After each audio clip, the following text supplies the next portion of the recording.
So, today in 1965, this song that's about to play in the background entered the charts in the Billboard 100. Can you hear it? It entered at number 98, and if you can't hear it, let me tell you what it is. It is Goldfinger by Shirley Bassey. And I think, well, firstly, that is one of the most iconic theme songs to a Bond movie ever. She herself sang 3 Bond themes. This one, plus Diamonds Are Forever, and Moonraker. All 3 of which are great Bond movies. I love the new iteration of Bond, you know, except for the last one, The Time to Die, was a stupid ending. Don't get me started on that, so I won't. But anyway, in honor of that, I thought I would, well, first of all, put on the only gold-coloured shirt that I have, which is from when Arsenal won the league at Old Trafford in May 2002. Oh dear, that is almost 20 years ago now. Don't really want to think about our current lack of success. So instead I'll focus on a drink that will celebrate this terrific movie, and it is appropriately named Golden Girl. And of course, if you've seen the movie, you will know that Jill Masterton is the actress who joins with Bond to get at Auric Goldfinger, the eponymous villain of that movie, and he pays her back by painting her gold, and so she dies, because as Bond so wisely informs us, you know, if you're painted all over you, your pores of your skin can't breathe, and so you therefore asphyxiate, which by the way is bullshit, and that is not at all true. But they were very careful with her as the actress. They left a little, I think in her abdomen, they left a little bit of unpainted skin, but apparently that's not really a way that you can die. Anyway, let's make this drink, the Golden Girl.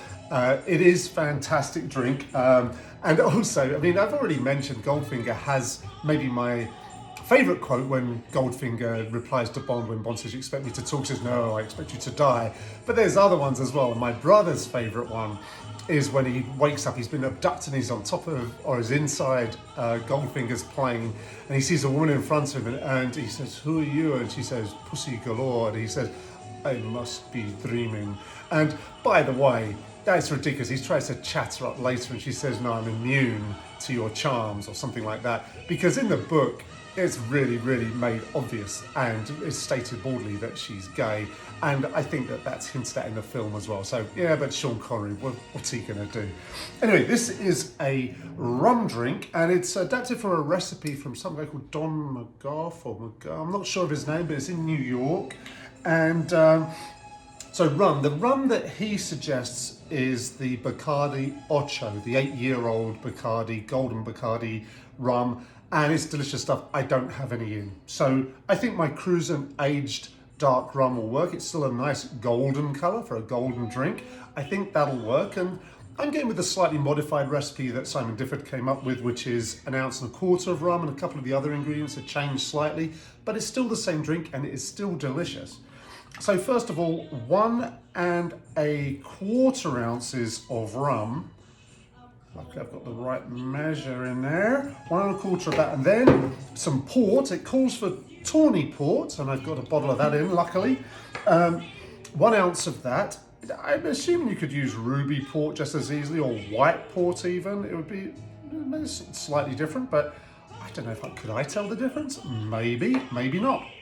And then freshly squeezed pineapple juice. Let me just work at that. Well, no, I've just got my little can of dull pineapple juice here, and that will do the trick quite nicely. 1 ounce of that as well. Like so.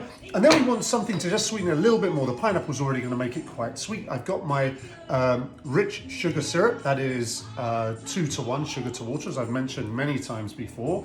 And that takes 1/4 ounce of that. So pour that.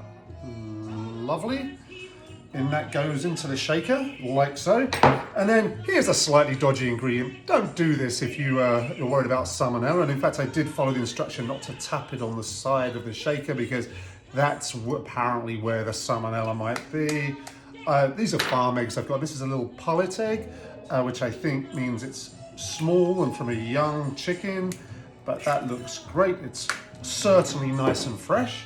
Let's give this a good shake up.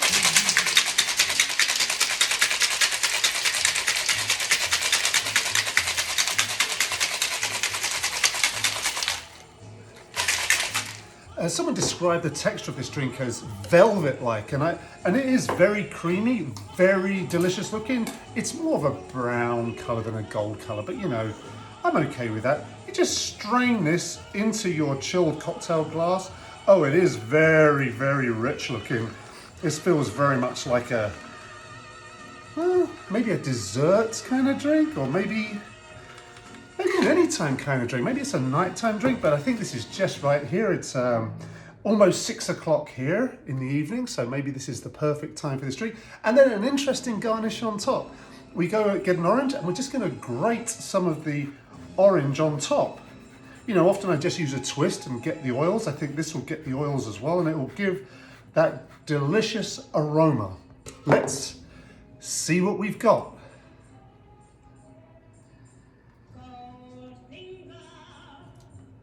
Oh, that is really delicious. I must be dreaming. Cheers.